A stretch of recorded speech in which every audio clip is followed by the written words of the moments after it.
যে কৃষক বনাম সিপাহীরা বিদ্রোহ করেছেন কেন, তাদের টোটায় নাকি গরুর চর্বি এবং শুয়োরের চর্বি দিয়ে দেওয়া হয়েছে। মানুষের অন্ধ আবেগকে ছড়িয়ে দেওয়া হলো।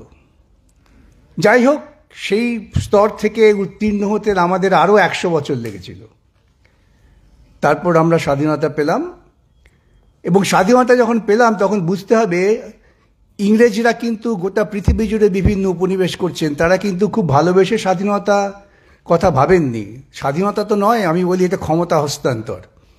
আমরা যদি পেতাম চীনের মতো স্বাধীনতা, যদি পেতাম ভিয়েতনামের মতো স্বাধীনতা, তা ভিন্ন অর্থ দাঁড়াতো। ভিয়েতনামে যখন দক্ষিণ ভিয়েতনামকে উত্তর ভিয়েতনাম হোচিমিন জেনারেল গিয়াপের নেতৃত্বে দখল করে নেওয়া হয়েছে, তখন আমেরিকান সাম্রাজ্যবাদ বলেছিল এটা আলোচনায় বসো, আমরা ঠিক করিনি হস্তান্তরের। সেখানকার নেতারা বলেছিলেন তুমি কে হে, দেশটা আমাদের, আমরা বুঝবো, ভাগ্য মেয়ের দাঁড়িয়ে দিয়েছিল। 47-এ আমাদের ক্ষমতা হস্তান্তর, 49-এ চীনে ক্ষমতা দখল। গুণগত পার্থক্যটা বুঝতে হবে। এবং সেই ইংরেজ তখন ক্ষমতা হস্তান্তর কেন ভাবলেন? দেখলেন যে পৃথিবীর বুকে শক্তির ভারসাম্য পাল্টে যাচ্ছে, হিটলার আর ক্ষমতায় নেই, পরাজিত। ফ্যাসিবাদ যা পুঁজিবাদী শোষণের একটা অন্যতম অধ্যায়, তা টিকতে পারছেন না। ওরা বুঝলেন সাম্রাজ্যবাদী শক্তিকে আর বেশি দিন টিকিয়ে রাখা যাবে না। দ্বিতীয় বিশ্বযুদ্ধে সোভিয়েতের জয় শুধু জয় না, তার ফলে গোটা ইউরোপের একটা অংশ জুড়ে মুক্তি ফৌজ মানুষকে মুক্ত করে দিচ্ছেন উপনিবেশিক কবল থেকে। সেই জায়গায় দাঁড়িয়ে ভারতবর্ষের বুকে তারা ক্ষমতা হস্তান্তরের পরিকল্পনা করলেন, এবং সেই পরিকল্পনার পেছনে তারাও একটা বিভাজনের চক্রান্ত করলেন। এটা যেখানেই উপনিবেশ ছিল প্রত্যেক জায়গায় ইংরেজরা যাওয়ার আগে কিন্তু দেশটাকে বিভাজিত করে দিয়ে গেছেন। বলা হলো যে আমরা তো চলে যাচ্ছি, এতদিন আমাদের শাসন ছিল, তোমরা তো খুব আমাদের বিরুদ্ধে লড়াই করছো, চলে যাচ্ছি। তা আমরা চলে গেলে কি হবে? একদল বললেন যে হ্যাঁ, আমরা তো সংখ্যাগরিষ্ঠ হিন্দু। আমি আজও বুঝি না হিন্দু ধর্ম কি। আমাকে মাফ করবেন, ক্ষমা করবেন, ঢিল ছুটতে পারেন। হিন্দু ধর্ম কি আজও আমি বুঝি না। বেদ বেদান্ত উপনিষদে কোথাও হিন্দু ধর্মের হিন্দু বাক্য পর্যন্ত নেই। তারা বললেন এদের হিন্দু ধর্মটা হচ্ছে মনুবাদী দর্শন, যে আমরা সংখ্যাগরিষ্ঠ, অতএব আমরাই শাসন করব আর সবাইকে আমাদের অধীন হয়ে থাকতে হবে। ভারতবর্ষের বুকে জনসংখ্যার বিন্যাসে ওই তথাকথিত হিন্দুর পরেই ছিল তথাকথিত ইসলামী, তাদের সংখ্যাটাও কম ছিল না। তার নেতা ছিলেন একজন প্রখ্যাত আইনজীবী জিন্না সাহেব, যিনি ব্যক্তিগতভাবে জীবন যাপন করতেন সম্পূর্ণ ধর্মনিরপেক্ষভাবে।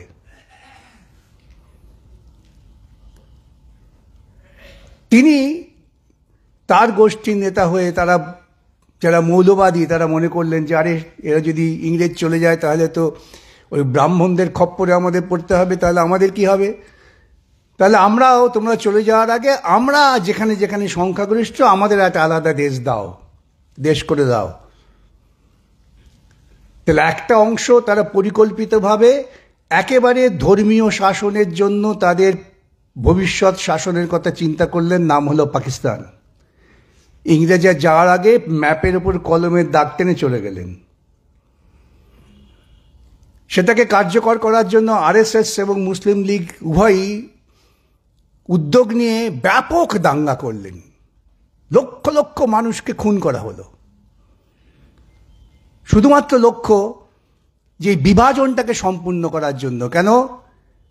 তখন যে সমস্ত এই স্ট্রাকচার রিলিজিয়ানের মধ্যেও যারা উদারপন্থী ছিলেন, সে হিন্দু বলুন মুসলিম বলুন, তারা চাইছিলেন ভারতবর্ষ ঐক্যবদ্ধ থাক।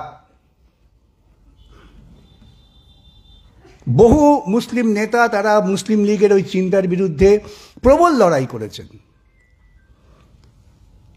কিন্তু রাজনৈতিক বিন্যাসের জন্য দেশ ভাগ হয়ে গেল। একদিকে চলে গেল থিওক্রেটিক স্টেট, তারা বললাম না ইসলামকে বিশ্বাস করি, আরেকটা বৃহত্তর অংশ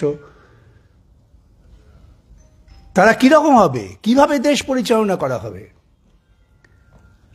আমার হাতে ক্ষমতা দিয়ে দিয়ে তো আমি দেশ পরিচালনা করতে পারবো না। দেশ পরিচালনা করতে গেলে নির্দিষ্ট বিধি চাই, নিয়ম চাই, রাজা নয়।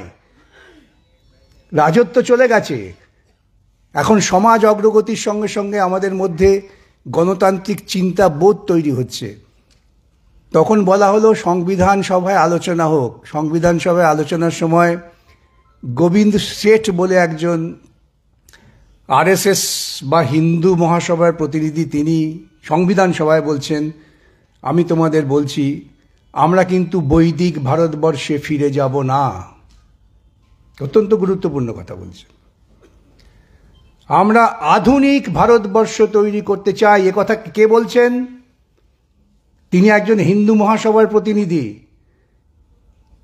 এই ধর্মের অন্ধকারত্ব তাকে বড় শঙ্কিত করেছিল। তিনি বলছেন, গোবিন্দ শেঠ, যে আমরা বৈদিক ভারতবর্ষে ফিরে যাব না। বৈদিক ভারতবর্ষ মানে যেখানে উচ্চবর্ণ তারাই শাসন করেন, তারাই শোষণ করেন এবং আর সমস্ত মানুষ তাদের অধীনে মানুষেতর জীবনযাপন করতেন। সেই গল্পকে বিধিবদ্ধ করার জন্যই চতুর্বর্ণং ময়া সৃষ্টম, আমি ব্রহ্মা 4টে বর্ণ তৈরি করেছি। যে চাষ করে, যে শ্রম দেয়, সে শূদ্র, তার কোনো মানবিক অধিকার নেই। সে আমাদের বাঁচিয়ে রাখছে। সবচেয়ে বেশি বড় অধিকার কার? যে ব্রহ্মার মাথা থেকে বেরিয়েছে ব্রাহ্মণ, তারপরে ধীরে ধীরে আসছেন বৈশ্য, কায়স্থ, এরা। যার ফলে বিবেকানন্দ খুব ক্ষোভ করে বলেছিলেন, আগামী পৃথিবী হবে শূদ্রদের পৃথিবী।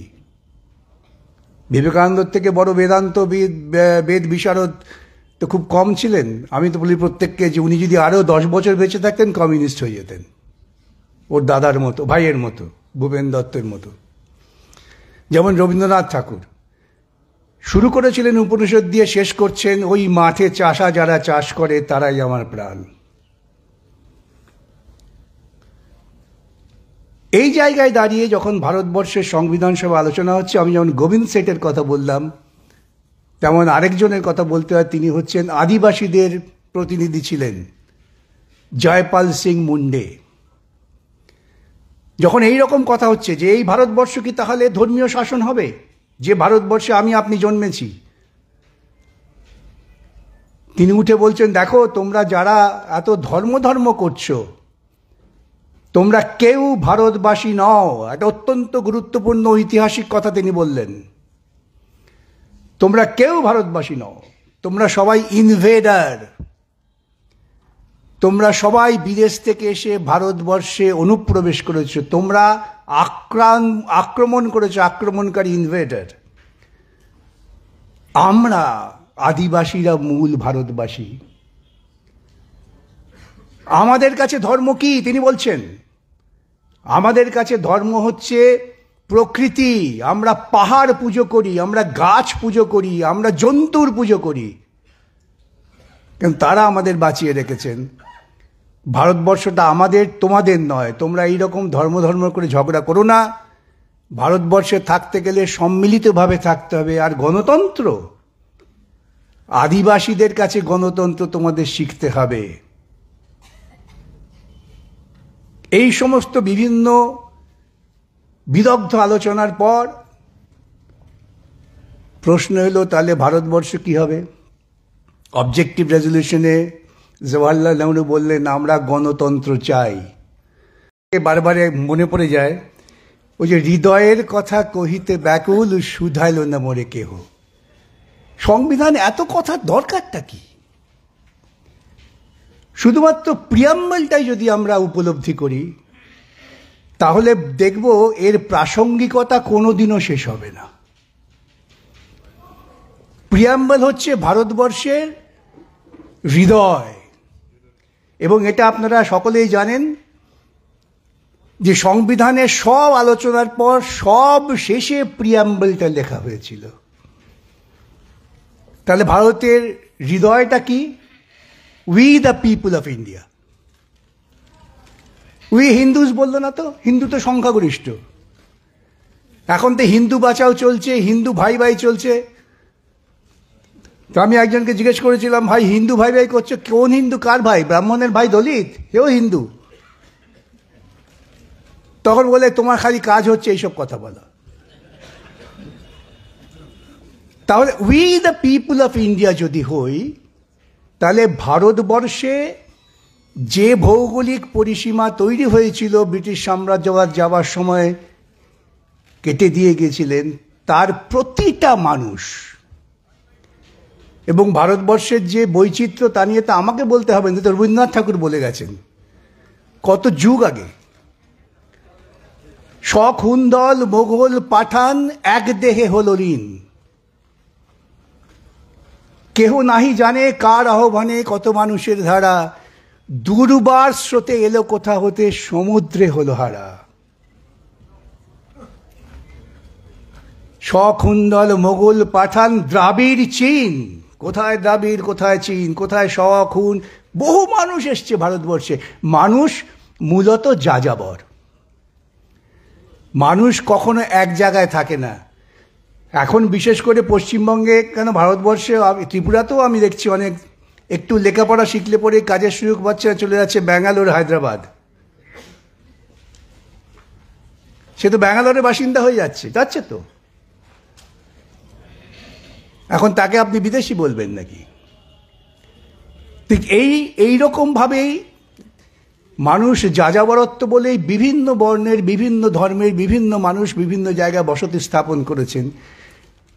এই সাম্রাজ্যবাদী পুঁজিবাদী চিন্তার আগে তো দেশ বলে কিছু ছিল না, সীমান্ত বলে কিছু ছিল না। এই কয়েকদিন আগে দেখবেন আমাদের এই শুভাংশু, তিনি আকাশে গিয়ে প্রধানমন্ত্রীকে বলছেন, কেন সীমারেখা নেই? আমি লিখেছিলাম, প্রধানমন্ত্রী কি কথা বোঝেন? তাহলে এই অংশের যে মানুষ, তারা ঠিক করলেন we the people of India, আমরা আমাদের সংবিধান দিলাম, লেখা আছে we the people of India give আনটু ourselves this constitution. তাহলে আমরা লড়াই করে এই সংবিধানটা আদায় করলাম।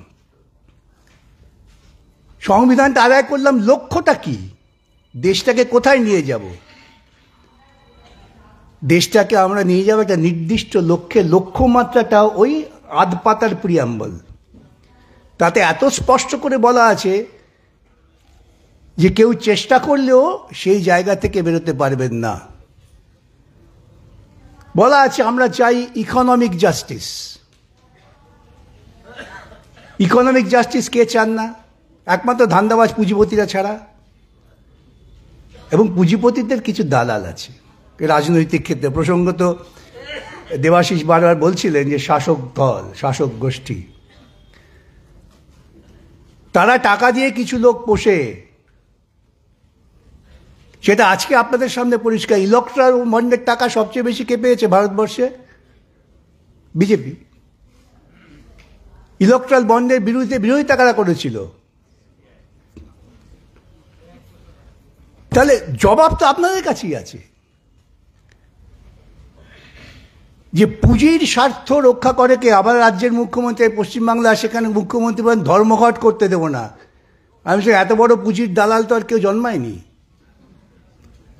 কেন পুঁজিপতিরা চান না ধর্মঘট?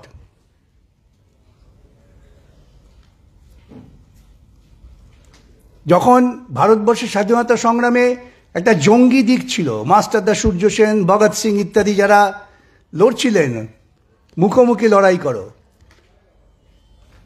সেটাকে দমন করার জন্য ইংরেজরা প্রচুর চেষ্টা করেছিলেন, জালিয়ানওয়ালাবাগ তৈরি করলেন। প্রতিবাদে রুখে দাঁড়ালেন কে? রুখে দাঁড়ালেন রবীন্দ্রনাথ, কবি একজন। সেই ইতিহাস আপনারা জানেন, আমি সেই ইতিহাসে যাচ্ছি না। কিন্তু এই যে পর্যায়টা এলো, যে পর্যায়ে এসে আমরা বললাম যে ভারতবর্ষকে আমরা এমন একটা নতুন দেশ গড়তে চাই, নতুন ভারতবর্ষ গড়তে চাই। গোবিন্দ সেটের ভাষায় বৈদিক ভারতবর্ষ নয়, আধুনিক বিজ্ঞানসম্মত ভারতবর্ষ। কনস্টিটিউয়েন্ট অ্যাসেম্বলিতে তার বক্তৃতা আছে। সেই ভারতবর্ষে পৌঁছতে গেলে প্রথম ধাপ কি? ইকোনমিক জাস্টিস, অর্থনৈতিক ন্যায়। তারপরে আসছে সোশ্যাল জাস্টিস। এই সোশ্যাল জাস্টিসটা বৈদিক চিন্তার বিরোধী। সোশ্যাল জাস্টিস মানে হচ্ছে সমস্ত মানুষের সমান ন্যায় পাওয়ার অধিকার।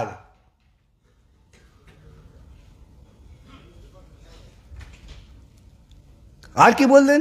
দ্য ফ্রেটার্নিটি, আমরা প্রত্যেকে প্রত্যেকের ভাই। আমার মুক্ত চিন্তার কার্যকর করার স্বাধীনতা, liberty of thought and expression. প্রশ্ন উঠেছিল ফ্রিডম নয় কেন, ওয়াই নট ফ্রিডম? ফ্রিডম আর লিবার্টির মধ্যে পার্থক্য কি? আলোচনা করে শেষ পর্যন্ত ঠিক হলো, আমার তো ফ্রিডম আছে, জন্মেই তো আমার চিৎকার করার অধিকার আছে, কিন্তু আমি চিৎকার করতে পারবো কি যদি আমার গালে 3 থাপ্পড় পড়ে? তাহলে আমার লিবার্টিটা দরকার, যে আমি চিৎকার করতে পারবো, এটাকে কেউ বাধা দিতে পারবে না। That is the liberty. এবং এই liberty of thought and expression, আমি যদি চিন্তা করার স্বাধীনতা আমার থেকে থাকে, মুক্ত স্বাধীনতা, যেখানে কেউ হস্তক্ষেপ করবে না, সেটা করতে গেলে প্রাথমিক কাজ কি? শিক্ষা, যেটা খুব সুন্দর দেবাশিস বলার চেষ্টা করেছেন। তাহলে আমাকে সবাইকে বিজ্ঞান শিক্ষায় শিক্ষিত করতে হবে, এটাও আমার সংবিধানের একটা নির্দিষ্ট নির্দেশ। বিজ্ঞান কেন? যেথা তুচ্ছ আচারের মরুবালু রাশি, বিচারের স্রোতপথ ফেলে নাই গ্রাসী। হে পিতা, আমাকে সেই জায়গায় নিয়ে যাও। আচার নয়, বিচার। বিচার মানেই তর্ক, তর্ক মানেই বিজ্ঞান। যা বিভিন্ন যুক্তি তর্কের মধ্য দিয়ে সিদ্ধান্তে পৌঁছানো যায়, সেটাই বিজ্ঞান। জল মানে H2O, এটা বৈজ্ঞানিক প্রক্রিয়া। এটা আজকে এখানে যেমন সত্য, তেমন আফ্রিকার জঙ্গলেও সত্য। সন্তান জন্মের প্রক্রিয়া এখানে যেমন সত্য, তেমন পৃথিবীর যে কোনো প্রান্তেই সত্য। জীববিজ্ঞান, বিজ্ঞান। এই যে বৈজ্ঞানিক বিশ্লেষণাত্মক চিন্তার মধ্য দিয়ে আমি যদি এগোতে পারি, তাহলে একটা দেশ এগোয়। এবং সেটা কি করে সম্ভব? সেটা আমাদের ওই প্রেম বলে বলা আছেন, যেটা পরবর্তীকালে ফান্ডামেন্টাল রাইটসে বিধৃত করা হলো, প্রত্যেকের অধিকারকে রক্ষা করতে হবে। মাইনরিটি শুধুমাত্র ধর্ম নয়, মাইনরিটি ভাষা, কৃষ্টি, এই সবকে রক্ষা করতে হবে। তুমি বাড়ির গার্জিয়ান হয়েছ, তুমি শুধুমাত্র বড় ছেলেকেই একটু যত্ন করবে আর ছোটটা দুর্যা করবে, তা তো হতে পারে না। সরকার তো হচ্ছে অভিভাবক। যে সরকারকে আমরা নির্বাচিত করব, সেই সরকারকে এই সাংবিধানিক লক্ষ্যের দিকে এগিয়ে নিয়ে যেতে হবে। আমরা কি আজও ইকোনমিক জাস্টিস পেয়েছি? Social justice? 2 দিন আগে আমি দেখলাম উড়িষ্যাতে একজন দলিতকে ধরে মাথা কামিয়ে ছেড়ে দেওয়া হয়েছে। কেন? সে ব্রাহ্মণ মেয়ের সঙ্গে তার প্রেম হচ্ছিল। প্রেমের ক্ষেত্রেও দলিত এবং ব্রাহ্মণ। এটা তো ভারতবর্ষে এই রকম ব্যভিচার মানুষের হয়তো গোপনও ছিল, কিন্তু চাপা ছিল সামাজিক চাপে। আজকে সামাজিক চাপটা, প্রশাসনিক চাপটা নেই, তাই এগুলো বেরিয়ে আসছে। আমার দেশে একজনের ফ্রিজের ভেতরে গরুর মাংস আছে, সেই জন্য তাকে পিটিয়ে মারা হচ্ছে। তো সংবিধানের প্রাসঙ্গিকতা কি কমে গেল নাকি, না বাড়ল? সংবিধান তো আমাকে এই অধিকার দিয়েছে, প্রত্যেকের নিজস্ব ধর্মাচরণ, নিজস্ব বিশ্বাস, নিজস্ব ভাষা, তাকে রক্ষা করতে হবে। তার সেটা কার্যকর করার অধিকার আছে। তাদের প্রাসঙ্গিকতা থাকছে। আজকে ভারতবর্ষের যে সম্পদ, সেই সম্পদের অধিকাংশ রয়েছে কিছু লোকের হাতে, আর অধিকাংশ ভারতবাসী ভিক্ষান্নর উপর নির্ভর করছে। আমার শব্দটা মাফ করবেন, কিন্তু ঘটনা এটা। তা না হলে সরকারদের এই সমস্ত প্রকল্পের দরকার কি? সরকার তো প্রাথমিকভাবে দায়িত্ব নিয়ে একেবারে উচ্চ স্তর পর্যন্ত শিক্ষাকে অবৈতনিক করবে, বাধ্যতামূলক করবে এবং মানুষের স্বাস্থ্যের গ্যারেন্টি দেবে। এটা তো সরকারের কাজ। সেটা সরকার করতে পারছে না। বিভিন্ন রাজ্যে বাহিন প্রকল্প, কন্যাশ্রী প্রকল্প, রূপশ্রী প্রকল্প, ভারতবর্ষের প্রধানমন্ত্রী বলছেন ৮০ কোটি মানুষকে বিনা পয়সায় খাবার দিচ্ছি। এটা সংবিধান বিরোধিতা। সংবিধানের প্রাসঙ্গিকতা এই জন্যেই আরও বেশি বেশি করে আমাদের কাছে প্রয়োজন চিন্তাভাবনা করার, যে আমরা সংবিধানের মূল যে ধারা তার এক বিন্দু কার্যকর করতে পারিনি। আমার পাশের দেশ তো চীন করে ফেলেছে। চীনের বাচ্চা আমি একটা যা আলোচনায় বলেছিলাম যে চীনে যা গণতন্ত্র আছে ভারতবর্ষে নেই, এই রে করে উঠছে সব। বললেন চীনের বাচ্চা ছেলেরা তারা এআই বার করে নিয়েছে, আমেরিকাকে টক্কর দিচ্ছে। তারা কি করলো, তাদের কাজ করার স্বাধীনতা আছে এবং কাজ করবার জন্য যা যা উপকরণ প্রয়োজন সরকার তার গ্যারেন্টি সৃষ্টি করছে, তাই চীনের বাচ্চা এআই করছে।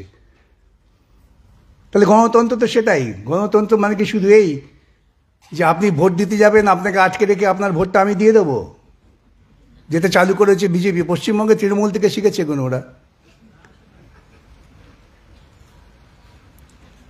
আমি যতক্ষণ না সামাজিক ন্যায় এবং অর্থনৈতিক ন্যায় প্রতিষ্ঠা করতে পারছি ততক্ষণ সংবিধানের প্রাসঙ্গিকতা থাকবে, এবং সেটা থাকবে যতক্ষণ না সমাজতন্ত্র প্রতিষ্ঠা হচ্ছে। এটাও আমার কথা নয়। এই প্রসঙ্গটা ওঠে যখন ওই অবজেক্টিভ রেজলিউশন পণ্ডিত জওহরলাল নেহরু আলোচনা করছেন, তখন তার বিরোধীরা আলোচনা করতে গেলে তখন তিনি বলেছেন কীরকম ডেমোক্রেসি তুমি চাও? তো বলছে আমি চাই complete democracy, that is socialism. Objective রেজলিউশনটা আপনারা সুযোগ পেলে পড়ে দেবেন। তো যতক্ষণ না সেখানে আমরা উত্তীর্ণ হতে পারছি ততক্ষণ আমার সংবিধানকে আমি অপ্রাসঙ্গিক বলবো কি করে? কি হচ্ছে আপনার রাজ্যে, কি হচ্ছে আমার রাজ্যে, কি হচ্ছে ভারতবর্ষের বিভিন্ন প্রান্তে? মানুষের মধ্যে ঐক্য তৈরি করা আমার সাংবিধানিক দায়িত্ব। আমি ঐক্য তৈরি না করে বিভাজন তৈরি করছি। আজকে এমন বিভাজন তৈরি হয়েছে যে বাংলায় কথা বলছে, অন্য রাজ্যে কাজ করতে গিয়ে তার উপর সরাসরি আক্রমণ হচ্ছে। এতক্ষণ আমি মোবাইলে দেখছিলাম তাদের প্রকৃতপক্ষে বন্দি করে রাখা হয়েছে কনসেন্ট্রেশন ক্যাম্পের মতো। আর কি চলছে? সামাজিক ন্যায়। আপনি যে সাধারণভাবে একটা ভোট দিয়ে প্রজাতন্ত্রের সরকার প্রতিষ্ঠিত করবেন, আপনার প্রান্তিক মানুষের ভোটাধিকার কেড়ে নেওয়ার জন্য পরিকল্পনা চলছে। বিহারে যে চলছে ভোটার লিস্ট তৈরির প্রক্রিয়া, তাতে কারা বাদ যাচ্ছে জানেন? উচ্চ বর্ণের কেউ বাদ যাবে না। তার কারণ তারা ধারাবাহিকভাবে সুযোগ সুবিধা পেয়ে এসে নিজেদের নথিটুকু রেখেছে। আর যে মানুষটা প্রতি বছর বন্যায় ঘরছাড়া হয়ে যায়, যে মানুষটা খরায় এক গ্রাম থেকে আরেক গ্রামে চলে যায় বাঁচবার জন্য, সেই মানুষটা কি নথি নিয়ে বসে আছে? ভারতবর্ষের প্রধানমন্ত্রী তার ডিগ্রির নথি দেখাতে পারছেন না, আর তিনি চান ভারতবর্ষের কৃষক শ্রমিক তারা তার ঠাকুরদার জন্মের নথি দেখাবে। কিন্তু অবাস্তব মনে হচ্ছে। এগুলো কার্যকর করছে। কার্যকর করছে কেন? যে এই মানুষেরা ভোট দিলে পরে তারা ইকোনমিক জাস্টিস, সোশ্যাল জাস্টিসে চিন্তা করে ভোট দেবে যে আমি কী পেয়েছি। এই সরকার, ভারতবর্ষের সরকার আমাকে যে প্রতিশ্রুতি দিয়েছিল, ভারতবর্ষের সরকারের প্রতিশ্রুতিটা কোত্থেকে দিয়েছিল? ভারতবর্ষের স্বাধীনতা সংগ্রামের প্রতিশ্রুতি এটা। যে পুঁজিবাদের বিরুদ্ধে লড়াইয়ের আমাদের চূড়ান্ত পরিণতি, আমরা সমাজতন্ত্র চাই, তাকে লক্ষ্য রেখে বাস্তবায়িত করার পরিকল্পনা, সেটা তো হয়নি। সেজন্যেই প্রাসঙ্গিকতা আছে। আর দীর্ঘ বক্তৃতা করব না, অনেকক্ষণ বক্তৃতা হয়েছে। প্রাসঙ্গিকতা থাকবে। আমাদের দায় এই সংবিধানের মূল লক্ষ্যকে উপলব্ধি করে তাকে কার্যকর করার জন্য চাপ সৃষ্টি করা। এই চাপটা কিভাবে সৃষ্টি হবে? ব্যাপক গণ আন্দোলনের মধ্য দিয়ে। আপনি যদি বসে থাকেন যে আপনার সব কিছু হয়ে যাবে, আমি এসে করে দেবো, যদা যদাই ধর্মসং, ঠিক বসে থাকো, ঘুমিয়ে থাকো, যখন বিপদ হবে আমি টুকুস করে আকাশ থেকে পড়ব, এই চিন্তা ভাবনা গণতন্ত্র বিরোধী। আমি জানি না যারা এসব বিশ্বাস করেন আমার উপর আক্রমণ করবেন, কিনা করতে পারেন, কিন্তু বিশ্লেষণ করে দেখবেন আমি যা বললাম সেটা হয়তো অনেক বেশি গ্রহণযোগ্য হবে। আমাকে করতে হবে। সংবিধানটা আমরা পেয়েছি, আমার বাপ ঠাকুরদা লড়াই করেছে। বাপ ঠাকুরদা রেখে দেওয়া 3 কাঠা জমির জন্য ভাইয়েরা যদি লাঠালাঠি করতে পারে, তো বাপ ঠাকুরদা রেখে দেওয়া ভারতবর্ষের সংবিধান যা দেশটাকে তৈরি করবে, তাকে রক্ষার জন্য কেন আমরা লাঠি নিয়ে দাঁড়াবো না? কিন্তু ভাবতে হবে নিজেদের। এটা কমিউনিস্ট পার্টির কাজ নয় একা, এটা বামপন্থীদের কাজ নয়, এটা প্রত্যেকটা ভারতবাসীর নৈতিক দায়বদ্ধতা তার পিতৃপুরুষের প্রতি, যারা সংবিধান তৈরি করার জন্য দেহদান করেছিলেন, বলিদান করেছিলেন নিজেদের। দায়টা ওই ছোট্ট ছেলে ক্ষুদিরামের পর 17 বছর বয়স ফাঁসিতে হাসতে হাসতে চলে গেল। কী চেয়েছিল, কী ভেবেছিল সে? 19 বছরের ভগৎ সিং, সে কী চেয়েছে? এটাই চেয়েছে যে ভারতবর্ষ একটা স্বয়ংসম্পূর্ণ স্বাধীন সার্বভৌম দেশ হবে, যেখানে দেশের মানুষ তারা প্রত্যেকে নিজের অধিকার নিয়ে মানুষের জীবন যাপন করতে পারবে। শুধুমাত্র বেঁচে থাকা মানুষের জীবনযাপন নয়, এই তো জজেরাই বলেছেন, সুপ্রিম কোর্টই বলেছে যে mere animal existence is no right to life, life is something else, আরও উঁচু। সেটাকে রক্ষা করতে হবে। সেটা যদি করতে পারেন তাহলে নিশ্চয়ই আমরা সংবিধানকে বাঁচাতে পারবো, আমাদের বাঁচাতে পারবো, এবং সেটাই করবেন। এইটুকু নিবেদন করে বক্তব্য শেষ করলাম। নমস্কার।